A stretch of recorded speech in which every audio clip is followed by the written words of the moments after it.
할렐루야. 하나님은 저와 여러분을 여전히 사랑하십니다. 변함없이 항상 함께 하시고 축복하십니다. 오늘도 좋은 하루 되세요. 좋은 일이 있을 것입니다. 오늘 묵상할 말씀은 마태복음 13장 31절에서 43절 말씀입니다. 또 비유를 들어 이르시되 천국은 마치 사람이 자기 밭에 갖다 심은 겨자씨 한 알 같으니 이는 모든 씨보다 작은 것이로되 자란 후에는 풀보다 커서 나무가 되매 공중의 새들이 와서 그 가지에 깃들이느니라. 천국은 마치 여자가 가루 서말 속에 갖다 넣어 전부 부풀게 한 누룩과 같으니라. 예수께서 이 모든 것을 무리에게 비유로 말씀하시고 비유가 아니면 아무것도 말씀하지 아니하셨으니 이는 선지자를 통하여 말씀하신 바 내가 입을 열어 비유로 말하고 창세부터 감추인 것들을 드러내리라 함을 이루려 하심이라. 이에 예수께서 무리를 떠나사 집에 들어가시니 제자들이 나와 이르되 밭의 가라지의 비유를 우리에게 설명하여 주소서. 좋은 씨를 뿌리는 이는 인자요 밭은 세상이요 좋은 씨는 천국의 아들들이요 가라지는 악한 자의 아들들이요 가라지를 뿌린 원수는 마귀요 추수 때는 세상 끝이요 추수꾼은 천사들이니 그런즉 가라지를 거두어 불에 사르는 것 같이 세상 끝에도 그러하리라. 인자가 그 천사들을 보내리니 그들이 그 나라에서 모든 넘어지게 하는 것과 또 불법을 행하는 자들을 거두어내어 풀무불에 던져 넣으리니 거기서 울며 이를 갈게 되리라. 그때 의인들은 자기 아버지 나라에서 해와 같이 빛나리라. 귀 있는 자는 들으라. 오늘의 말씀 요약입니다. 천국은 밭에 심긴 후 새들이 깃들이는 나무로 자라는 겨자씨와 같습니다. 또 가루 서말을 부풀게 하는 누룩과 같습니다. 선지자들의 말대로 예수님은 비유로 말씀하시며 창세부터 감추인 것들을 드러내십니다. 추수 때 가라지를 불사르듯 세상 끝에 천사들이 악인들을 풀무불에 던져 넣을 것입니다. 하나님은 예수님이 전하신 여러 비유를 통하여 하나님 나라를 깨닫게 하십니다. 하나님의 나라는 마치 겨자씨 한 알이 자라 나무가 되는 것과 같습니다. 처음에는 아주 작은 씨지만 새들이 그 가지에 깃들이는 큰 나무로 자랍니다. 천국은 예수님 한 분을 통해 도래한 작은 겨자씨 한 알과 같지만 이 겨자씨의 잠재력이 펼쳐지면 거목으로 자라서 모든 나라가 그늘에 깃들일 것입니다.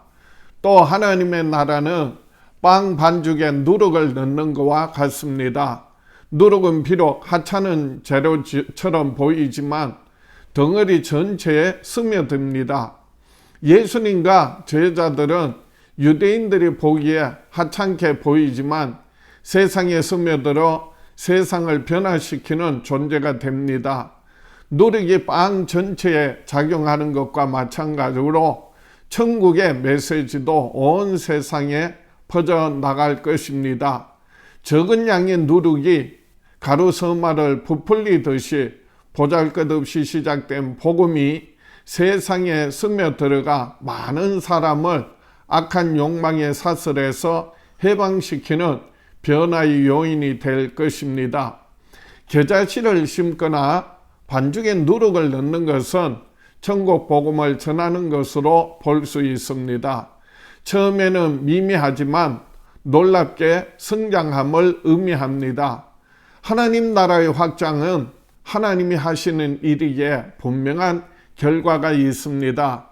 하나님 나라를 겨자씨 비유로 설명하시면서 아주 미약하고 작은 씨앗이 큰 나무로 자라는 것처럼 예수님 한 분으로 시작된 천국도 세상의 모든 나라를 포괄할 만큼 커질 것임을 강조합니다. 누룩 비유는 예수님과 제자들이 누룩과 같이 세상에 스며들어 변화를 일으키는 것입니다. 겨자씨와 누룩 모두 작고 하찮아 보이지만 큰 일을 이루듯이 예수님과 제자들도 사람들이 보기에는 약하고 하찮아 보이지만 그들을 통해 하나님의 나라가 임하여 세상에 확장될 것임을 말씀하고 계십니다.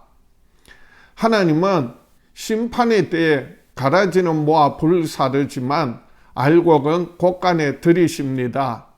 예수님이 무리에게 비유로 말씀하시고 비유가 아니면 아무것도 말씀하시지 않으셨습니다.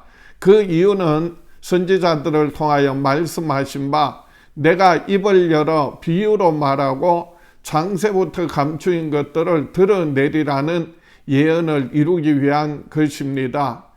예수님이 비유로 말씀하심으로써 드러내고자 하신 창세로부터 감추인 것은 바로 하나님의 창조 목적과 구속의 약속을 이루시는 것입니다.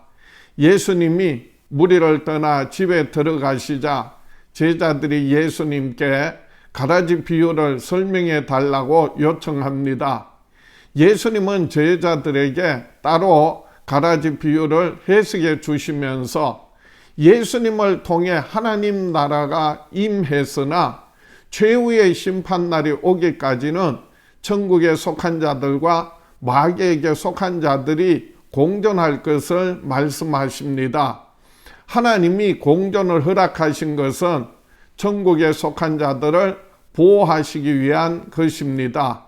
우리가 이 둘을 구분하려고 미리 심판을 하다가는 천국에 속한 자를 마귀에게 속한 자로 잘못 판단할 수 있습니다. 마귀에게 속한 자들이 점점 더 본색을 드러내 사람들을 실족시키고 불법을 행한다 해도 천국에 속한 자들은 인내해야 합니다. 왜냐하면 최후의 심판 때에 예수님이 알곡과 가라지를 완전히 구분하셔서 마귀에게 속한 자들을 심판하시고 천국에 속한 자들은 해와 같이 빛나게 하실 것이기 때문입니다. 성장 과정 중에 가라지와 같은 마귀와 악인들이 회방을 놓더라도 마지막 심판의 때 하나님이 그들을 멸하실 것을 알아야 합니다. 그러나 알곡 같은 의인들은 하나님 나라에서 영광스럽게 살 것입니다. 예수님을 믿고 따르는 우리들은 이 마지막 심판의 때를 기대하면서 현재의 환난이 마지막 날의 영광과 비교할 수 없음을 잊지 말아야 합니다. 그러므로 우리의 작은 수고도 하나님 나라의 확장에 크게 쓰임받는다는 것을 알아야 합니다. 겨자씨는 유대인들이 아주 작은 것을 강조할 때 자주 사용했던 소재입니다. 예수님은 그 겨자씨를 들어 천국을 해석해 주셨습니다. 겨자씨는 잘 보이지 않는 작은 씨앗이지만 다 자라면 큰 나무가 됩니다. 누룩은 적은 양으로 반죽을 크게 부풀게 하는 효과가 있습니다. 반죽 전체 양에 비해 들어가는 누룩의 양은 적은 것입니다.